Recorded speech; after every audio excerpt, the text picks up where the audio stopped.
So ADF groups in both DRX and the TSX provides designs, engineering and fabrication services for large complex steel structures, so bridges, skyscrapers, non-residential, commercial, industrial sites and the like.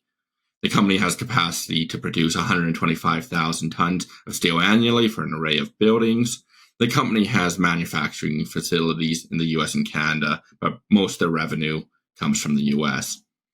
The stock is currently up 48% year to date, trading at 10.30 and a market cap of 308 million, including the unlisted multiple voting shares, which they can be converted to normal shares. And you will see Google is one of them, which is why I'm mentioning is online sources, they don't include those unlisted shares by default. So if you do see a significantly lower market cap, something like 180 million, that's why the market cap is significantly higher than what it seems. The stock has, however, come down significantly since it's at an all-time high of over $20 a share earlier this year, so falling by roughly 50%, even though it is up 50% effectively year to date as well. It really did run up the first half of the year, but has since come down. So first, looking at a high-level view, we can see significant revenue and net income growth over the last year and a half or so, correlating with that just massive increase in the stock price as well. At the same time, revenue grew and gross margin grew, ultimately allowing really for that net income margin to grow at a significant rate. With a contract-based business like ADF Group, you will have significant quarter fluctuations, but the overall trend has been significantly positive. And you can see there, gross margin increases, it effectively directly contributes to net margin. Then that really shows economies of scale for a business like this.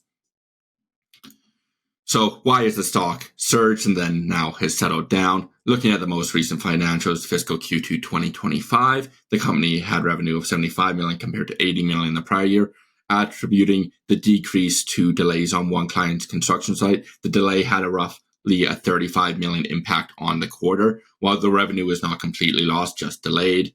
Due to the shift in installation schedule, the revenue is likely to be pushed until next year, as the major material input of steel does impact revenue.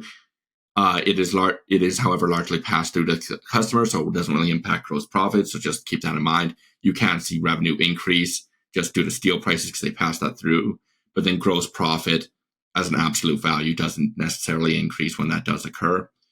But gross profit did grow by 55% to 27.6 million from 17.8 million at a gross margin of 36.9%. The increased gross margin primarily relates to better fabrication volumes, allowing for better absorption of fixed costs, and as well as they had a favorable product mix during the quarter. Net income increased to 16 million from 10.5 million, or 51 cents per share from 32 cents on a per share basis, driven by higher gross profit margins and supported by lower SG&A and offset by a higher tax percentages. Their loss carryforwards, which they had been previously using to reduce their accounting tax expense, has been fully used. Now they're taxed fully, which is what you expect and what you hope eventually, even though it's a great thing to get those loss benefits, you ultimately want the company to be profitable, which means they're going to get taxed, whether you like it or not.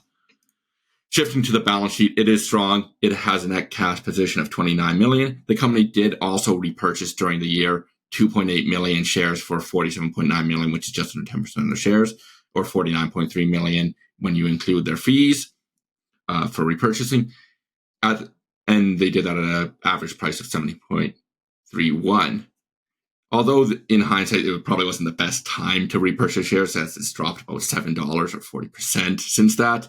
It will help drive per share metrics going forward, as they obviously have a lower share count. The company does have a significant backlog still of 402.3 million, up from the prior year's 373.7 million, but that is down since the start of the fiscal year's 510.9 million. The company does expect the existing backlog to be worked through over the next 18 months, but that is something which you generally can use as a forward-looking metric is backlogs. And so it is a bit concerning when you do see it start to fall off, taper off, but a lot of times you will see a Q4 bump and you can see that the prior years, and then it does rebuild itself back up the next following fiscal year. So we can see if that happens or if it just continues to decline. And that is obviously something you want to keep your eye on. So the company does have just significant risk due to the operating business it's in. It operates in the construction industry, so it's very cyclical. So even if ADF is financially sound, its client and potential clients likely will still need to raise money. So in a weakened macroeconomic environment, funding can be harder and harder to come by. And willingness just by these companies to conduct major projects, major capex expenditures, just can decrease even if they do have the funding, ultimately lowering demand. So you just need to really accept that risk if you want to invest in a company like ADF, anything really in the construction industry as a whole. But that being said, ADF does state that they do look to have clients that are lower risk, they're financially stable, major companies compared to if you were looking at a company that is borrowing a significant amount of debt, they're small, they don't have significant cash flows, and so on. That's more risky than a large company with existing cash flows that is willing to fund it. But of course, general slowdowns can still just occur. So switching to valuations, the stock is trading at a trailing P of 6.3 times, and then adjusted EV/EBITDA of 3.4 times, and a price to FFO of 3.5 times. While these are somewhat lower than what the company has traded at since it's been profitable over the last few years, the outlook isn't really as strong with that lower backlog since the start of the year, as well as they have had that delayed project. They did announce that there was a significant $55 million order from Quebec, which may bolster the backlog, so not all doom and gloom. I don't mean that by any sense, but it doesn't mean that there's still some explosive growth like what the stock was implying with its price when it was in the $20 earlier this year. That was a very high valuation metric for a cyclical company, but now that it's come down, it is more reasonable.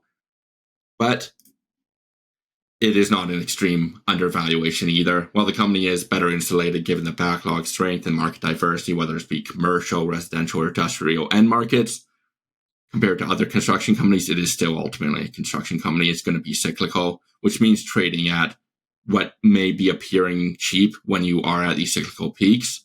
So when you are at a cyclical peak, you'll see obviously the bottom line, whatever net income, FFO, EBITDA, whatever metric you want to use, those values will be inflated. But if you're looking ahead 2-3 years as these better contracts wind down, they aren't there isn't as the same robust demand, those metrics start to fall. So even at the same price point, you'll start to see your metric expand, resulting in a higher valuation, even though the price hasn't changed the same. That's what you see in cyclical companies. So if you are really looking to invest in ADF, you are taking on a cyclical risk, specifically with the U.S. economy, as they primarily receive their revenues from U.S. based companies. It's something around 90%, even though it is a Canadian company. So overall, I really see risk outweighing reward at this time, as the stock price has, even though it has come off, it has appreciated tremendously, limiting that degree of potential upside while you're still retaining that external macro risk. So at this time, I'd really just monitor the stock, see if you can really get a better risk to return reward. I've taken a lot of questions over the last couple of years about ADF, and the company's been around for a while. It's as you said, the fundamentals are generally quite strong, but it's just the nature of that construction work.